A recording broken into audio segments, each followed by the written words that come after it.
Assalamualaikum warahmatullahi wabarakatuh. Hari ini kami ingin membentangkan sumber ilmiah semasa dan terkini.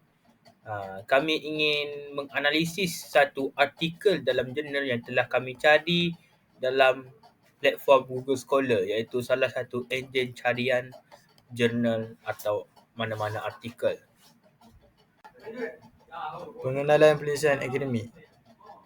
Penulisan yang berdasarkan kemunculan sesuatu isu, arahan atau sesuatu senario dan peristiwa.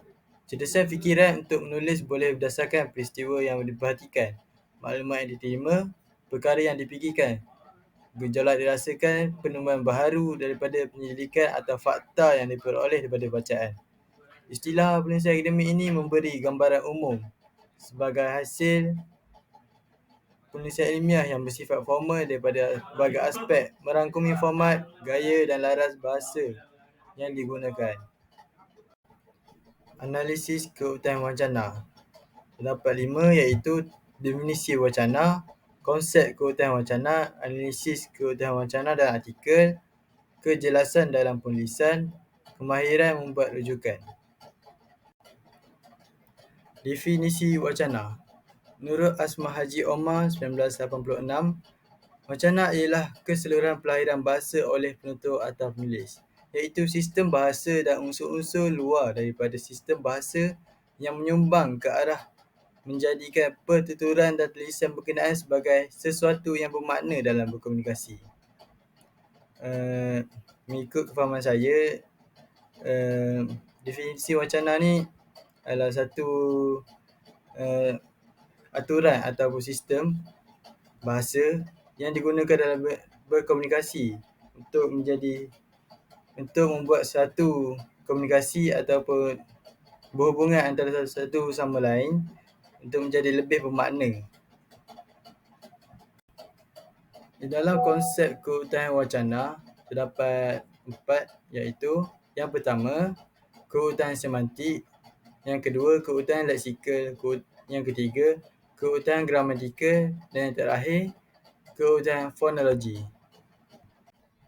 Yang pertama, keutuhan semantik. Keutuhan semantik terbahagi pada 2, iaitu antara bahagian wacana dan dari segi konteks atau wacana. Dalam antara bahagian wacana terdapat beberapa tajuk, iaitu hubungan sebab dan akibat. Yang kedua, hubungan sebab dan tujuan. Hubungan sebab dan hasil, hubungan latar dan kesimpulan.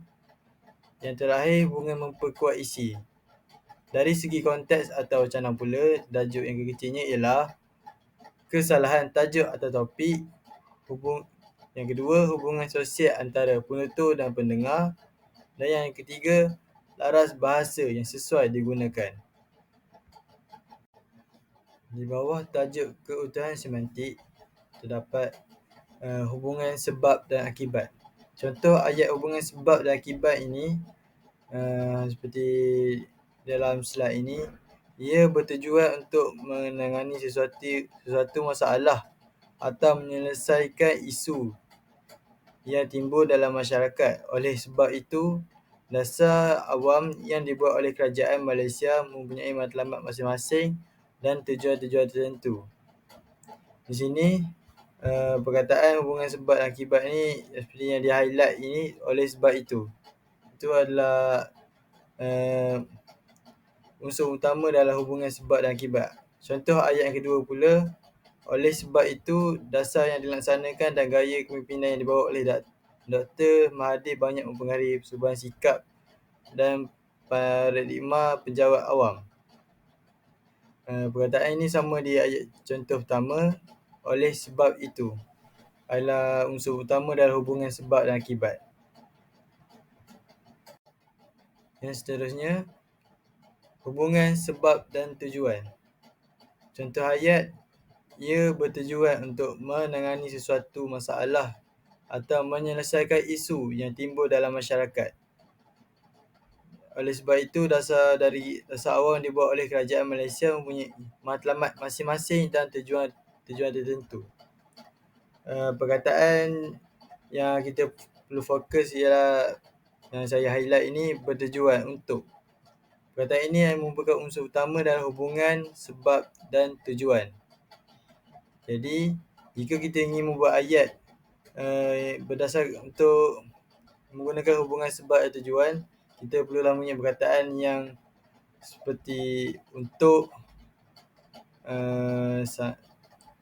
demi dan banyak lagi.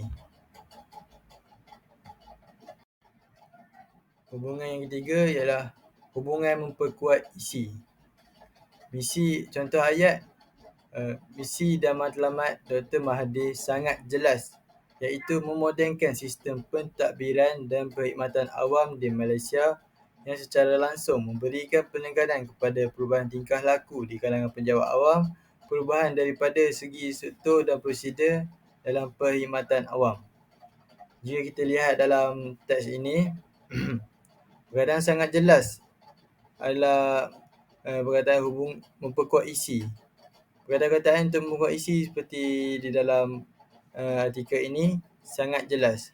Banyak lagi perkataan lain yang digunakan untuk memperkuat isi seperti paling dan banyak lagi lah. Baiklah. Contoh ayat dari segi konteks dan wacana pula. Baiklah, seterusnya laras bahasa yang sesuai. Ini adalah contoh ayat. Agenda pembangunan negara tidak akan menjadi realiti walaupun mempunyai pemimpin yang berwibawa dan berwawasan tanpa sokongan birokrat atau pegawai awam. Oleh sebab itu, pentadbiran awam di Malaysia dilihat sebagai mekanisme utama menggerak kemajuan dan pembangunan. Tidak hairanlah jika Milton J. Eastman 1972 berpandangan Malaysia is best understood as an administrative state. Ini kerana setiap dasar program, rancangan dan aktiviti yang dirancang dalam bentuk dasar awam oleh pihak kerajaan, maka birokrasi awamlah yang bertanggungjawab untuk menjayakannya. Oleh itu, dalam konteks Malaysia, pemimpin atau pembuat dasar mempunyai hubungan yang erat dengan pegawai awam dalam misi menjayakan agenda pembangunan nasional. Laras bahasa yang digunakan ini adalah laras bahasa formal. Laras bahasa formal ini biasanya digunakan dalam perkara-perkara yang rasmi seperti artikel, surat khabar, majalah dan banyak lagi. Laras bahasa ini digunakan ikut keadaan yang sesuai. Seperti dalam surat khabar terdapat satu bahagian di mana yang menggunakan laras bahasa komedi. Baiklah, itu saja. Yang seterusnya, keutuhan leksika. Menurut Faridah Nazir ETAL 2014, keutuhan leksika merujuk kepada hubungan antara bahagian wacana, iaitu antara perkataan atau leksika dalam wacana tersebut. Menurut beliau menyenaraikan 6 jenis hubungan yang membentuk leksika, iaitu pembuka dan penutup, antonim, hiponim, kolokasi, persamaan leksika atau sinonim dan pengulangan. Contoh ayat keutuhan leksika, pembuka dan penutup. Pembuka dan penutup dalam karya klasik banyak menggunakan Al-Kisah sebagai pembuka teks dan Wallahu a'lam sebagai penutup. Tapi dalam zaman sekarang ini, dapat juga ayat-ayat yang digunakan sebagai pembuka. Contohnya, dengan segala hormatnya perkara di atas adalah dirujuk. Itu adalah salah satu contoh ayat. Ayat yang saya tunjuk dalam slide ini adalah ayat yang saya ambil daripada artikel yang berbunyi, bahagian ini pula akan membincangkan pendapat responden kajian terhadap pemerintahan negara. Kerajaan Barisan Nasional BN telah lama menjadi pemerintah negara ini. Ini adalah ayat-ayat yang digunakan sebagai pembuka dalam artikel ini. Ayat keutuhan leksika. Antonim. Menurut Faridah Nazir 2014 menjelaskan antonim ialah perkataan yang berlainan bentuk ejaan atau bunyi tetapi punya makna yang berlawanan. Contoh ayat, hidup segan mati tak mahu. Pemuda harapan bangsa pemudi tiang negara. Ayat pertama, hidup segan mati tak mahu. Hidup adalah kata lawan bagi mati. Contoh ayat kedua, pemuda dan pemudi. Pemuda adalah perkataan yang berlawanan dengan pemudi. Ayat kehutanan leksikal. Hiponim. Menurut Faridah Nazir 2014, hiponim ialah perkataan lain iaitu makna umum dan makna khusus.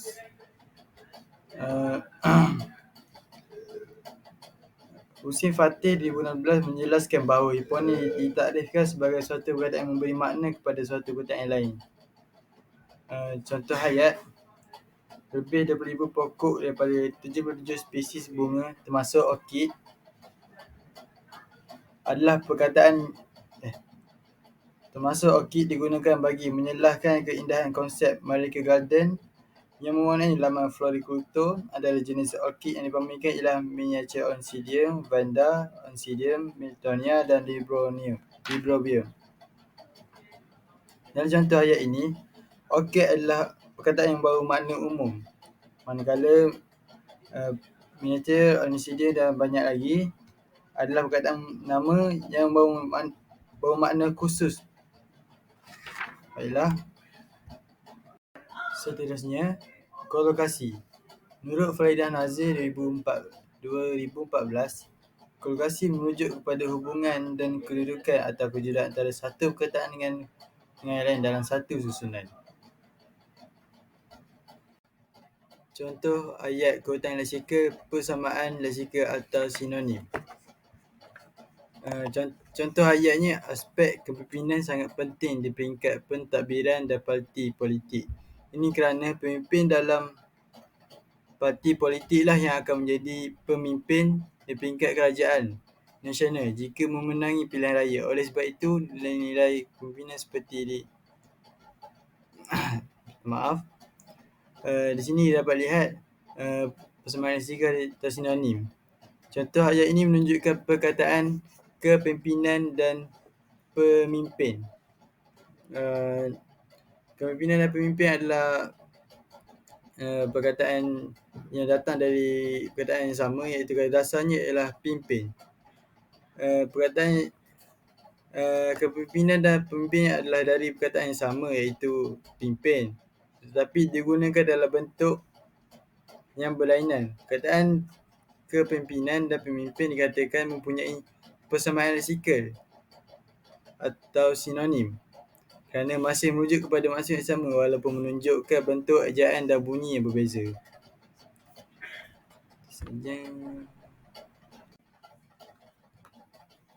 Contoh ayat leksikal. Pengulangan. Menurut Faridah Nazir 2014 menjelaskan pengulangan sebagai pengulangan unsur yang sama. Pengulangan bermaksud setiap perkataan diulang secara penuh tanpa memberikan sebarang perubahan sama ada bunyi atau maksudnya. Ini adalah contoh ayat pengulangan. Selain itu, kerajaan Malaysia juga telah berjaya meletakkan tugas pemerintahan mereka sehingga dapat mengukuhkan jati diri di kalangan rakyat dan ketuanan Melayu. Sejumlah 79% responden bersetuju mengatakan bahawa pemerintah kerajaan Malaysia telah berjaya dalam hal ini. Perkataan pengulangan dalam contoh ayat ini adalah berjaya. Dalam contoh ayat, perkataan berjaya digunakan secara berulang dengan perkataan penuh tanpa penambahan imbuhan dan tidak mengubah makna. Seterusnya, keutuhan gramatikal. Keutuhan gramatikal ini merupakan antara salah satu keutuhan wacana yang terdapat dalam artikel ilmiah dalam jurnal ini. Keutuhan gramatikal ini terbahagi kepada 4 iaitu penanda rujukan, penanda pergantian, elipsis dan penanda penghubung. Penanda rujukan merupakan kata ganti nama diri orang dan juga kata ganti nama tunjuk. Penggunaan penanda rujukan yang mempunyai ciri keutuhan gramatikal ini adalah penggunaan kata-kata nama diri orang. Seperti saya, dia, kamu, mereka dan kata-kata nama tunjuk seperti ini dan itu. Manakala, penanda penggantian pula terdiri daripada penanda penggantian nominal, verbal dan juga klausa. Penggantian nominal ini adalah penggantian yang dilakukan terhadap kata nama ataupun frasa nama. Sementara itu, penggantian verbal melibatkan penggantian terhadap frasa kerja dan penggantian klausa melibatkan penggantian sebahagian daripada ayat. Seterusnya, kita ada juga elipsis iaitu unsur penyelapan untuk mengelakkan pengulangan ayat. Pengulangan maklumat dan ayat seterusnya.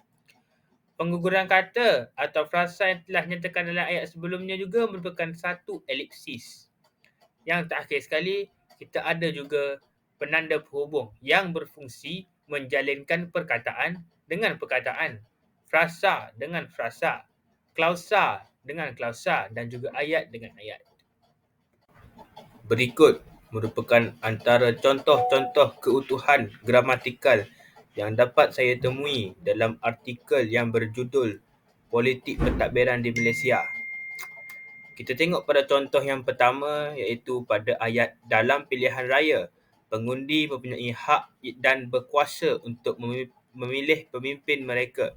Dalam keadaan ini, pastinya mereka memilih pemimpin yang mempunyai ciri-ciri kepimpinan yang baik dan cemerlang.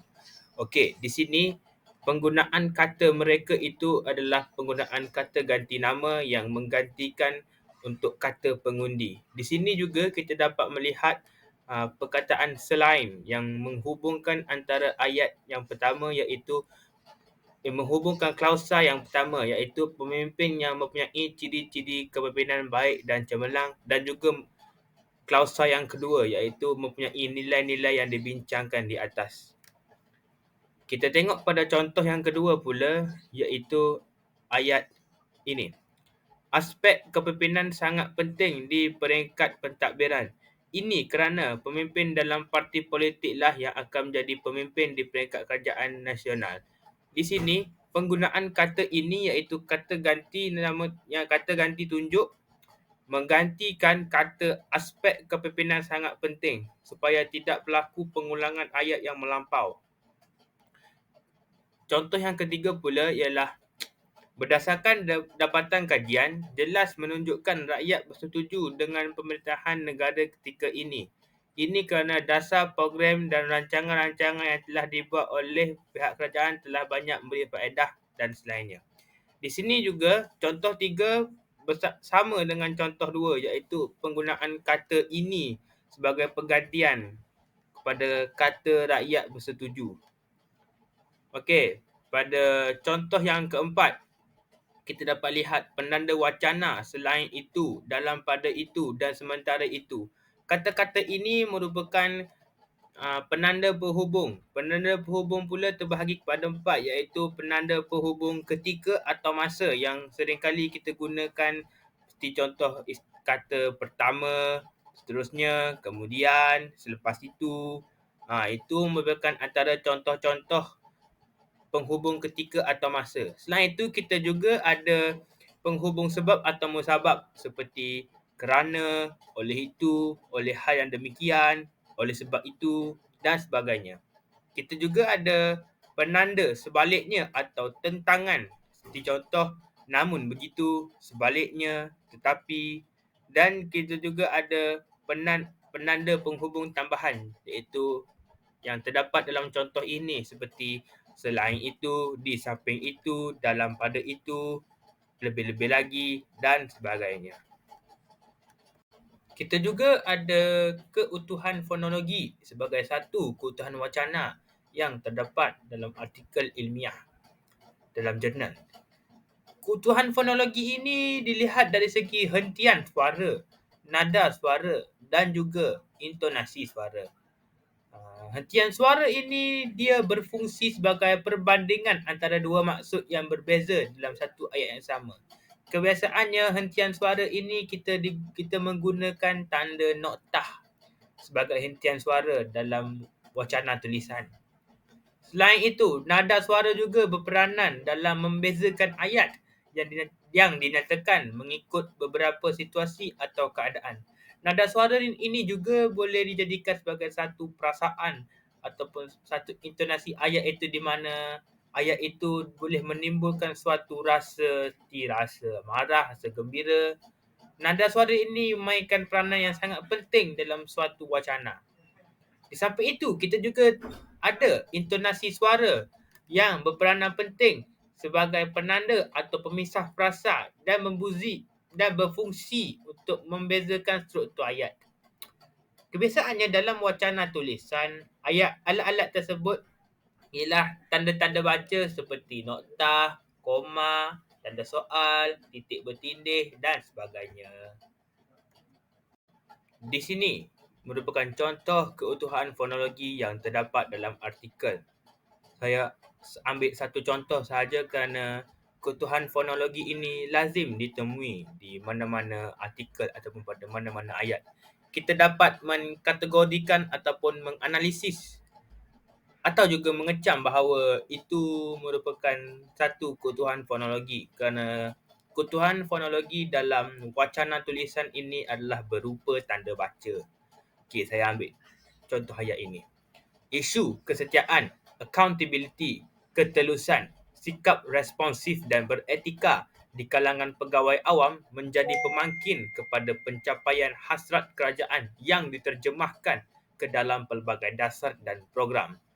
Di sini tanda koma sebagai pemisah kata-kata kerana untuk membezakan suatu makna kata tersebut. Kerana makna kata kesetiaan dan juga accountability merupakan suatu kata yang bermakna yang berbeza. Namun, dia boleh dijadikan di bawah satu ayat yang menyatakan hasrat yang sama. Okey, contoh ayat kedua ialah, walau bagaimanapun, seperti yang telah dibincangkan di atas, aspek kepimpinan dan pengaruh dasar-dasar kerajaan itu sendiri memberikan implikasi yang jelas ke atas perubahan sikap, tanggungjawab, accountability, moral, nilai, etika dan profesionalisme pegawai awam itu sendiri. Di sini koma bukan sahaja untuk memisahkan antara kata dan kata. Koma juga digunakan untuk memisahkan penanda wacana supaya kita tahu bahawa itu merupakan penanda wacana sebagai penguat pada ayat ataupun menjadi ayat itu lebih kohesi atau koheren. Dan tanda titik pula merupakan tanda, tanda noktah merupakan tanda berhentinya ayat supaya ayat itu tidak tergantung ataupun tidak meleret-leret lagi. Okey, seterusnya kami akan menjelaskan atau mengelaborasikan tentang kejelasan penulisan yang terdapat dalam artikel ilmiah yang kami kaji. Okey, berdasarkan apa yang kami analisis, penulisan artikel ini mempunyai kohesi dan koheren yang mantap dalam artikel yang ditulis. Ini bermakna penulisan ini mempunyai kohesi, iaitu kesinambungan antara ayat dan ayat dalam satu perenggan, dan juga koheren, iaitu kesinambungan antara perenggan dengan perenggan dalam suatu artikel yang ingin kami baca. Selain itu, artikel ini ditulis menggunakan bahasa yang teratur dan tersusun. Yang dimaksudkan dengan bahasa yang teratur dan tersusun ini ialah bahasa yang mudah difahami dan juga mudah diadaptasikan oleh kita, dan bahasa yang tidak meleret-leret ataupun terlalu membawa-bawa perasaan. Di samping itu, penulisan artikel ini juga mempunyai tujuan penyampaian yang jelas dan logik, iaitu penyampaian tentang dasar pemerintahan di Malaysia, iaitu bagaimana pegawai awam menilai dan juga menganalisis dasar politik dan kepimpinan nasional di Malaysia. Okey, akhir sekali, penyusunan ayat oleh penulis yang digunakan dalam perenggan mencapai kejelasan dalam penulisan. Ini juga membawa erti kekoherenan sesuatu perenggan yang telah dicapai oleh penulis itu. Apa yang dimaksudkan dengan kohesi dan koheren ini? Okey. Menurut Mikael Halliday dan juga Ruqayyah Hassan, kohesi adalah pertautan antara ciri-ciri linguistik yang menghubungkan satu urutan ayat. Okey, sebelum kita beralih kepada topik kohesi dan koheren yang kita ingin bincangkan, kita perlulah menyatakan suatu penghargaan ataupun kredit apabila kita mengambil sesuatu mana-mana rujukan di dalam internet maupun di dalam secara kasar dalam buku. Seperti yang saya tunjuk ini. Mikael Halliday dan Ruqayyah Hassan. Okey, koheren pula. Koheren adalah kesinambungan ataupun keterikatan antara ayat dengan yang lain dalam sebuah wacana. Koheren juga boleh terjadi apabila perenggan dan perenggan itu tersinambung ataupun terikat.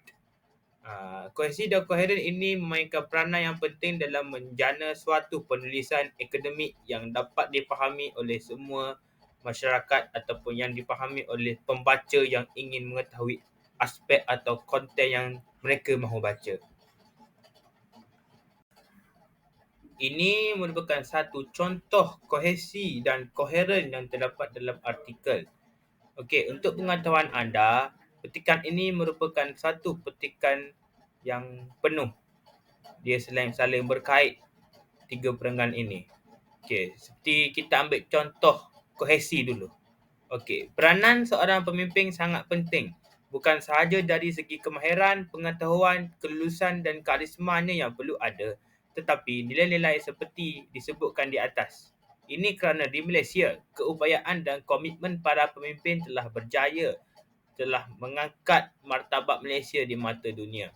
Di sini kita tengok ayat pertama dan ayat kedua saling berkait, iaitu ia menceritakan tentang peranan seorang pemimpin ni suatu peranan yang sangat mustahak.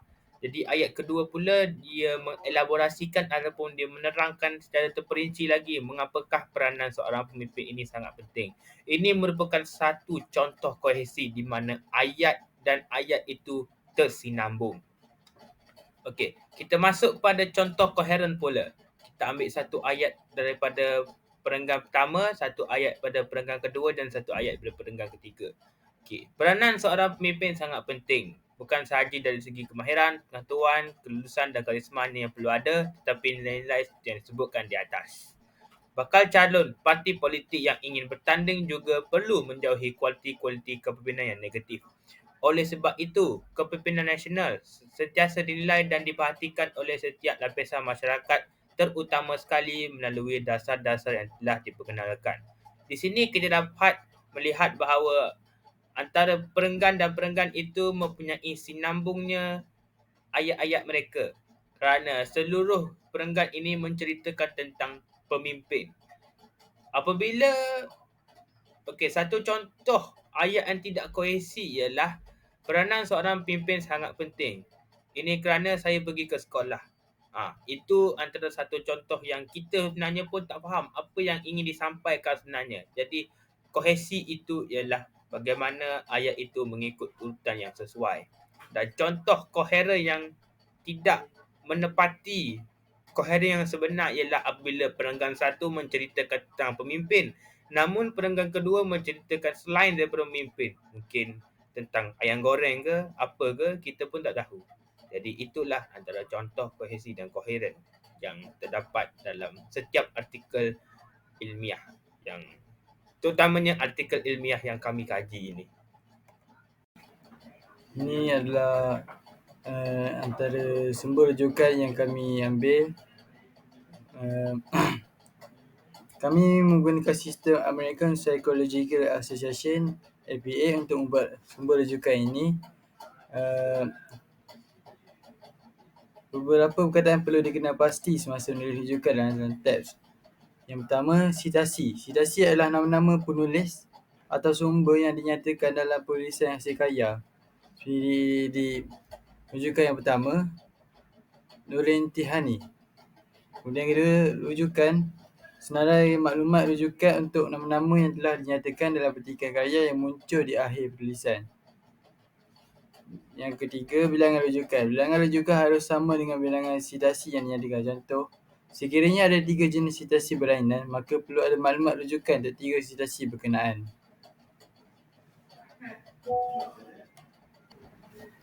kemahiran membuat rujukan ni sangat penting kerana ianya memberi kredibiliti kepada penulis-penulis yang membuat penulisan ilmiah, kerana dan kemahiran sumber rujukan ni untuk kita mengelak daripada melakukan plagiarism. Oleh itu, kemahiran membuat rujukan ni merupakan sangat penting dalam kita buat mana-mana penulisan esei atau penulisan akademik. Itu sahaja. Dengan akhir kata ini, saya ingin mengucapkan sekian terima kasih daripada kami.